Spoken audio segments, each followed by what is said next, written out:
ফেসবুকে আসা নিয়ে একটা আপনাদেরকে কথা বলি।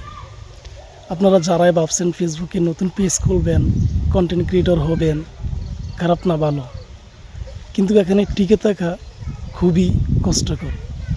আপনাকে কখনো আপনার আত্মীয় স্বজন আপনাকে সাপোর্ট করবে না, আপনার গ্রামের মানুষ আপনাকে কখনো সাপোর্ট করবে না, আপনার বন্ধু বান্ধব, আপনার খালাতো ভাই, মামাতো ভাই, ফুফাতো ভাই কেউ আপনাকে সাপোর্ট করবে না। আপনাকে সাপোর্ট করবে দূরের মানুষ। যদি আপনি রেগুলার কন্টেন্ট আপলোড করেন, রেগুলার ফেসবুক নীতিমালা মেলে আপনি যদি তাদের কাজগুলো করতে পারেন, তাহলে অবশ্যই আপনি সফলতা পাবেন। তবে ভাই, যখন আপনি সফলতা পাবেন তখন আপনার আত্মীয় স্বজনরা, বন্ধু বান্ধব, আত্মীয় স্বজন সবাই আপনাকে সাপোর্ট করবে। কিন্তু যখন আপনি উঠবেন, যে মুহূর্তে তাদের সাপোর্টের প্রয়োজন ছিল, তখন কেউ সাপোর্ট করবে না।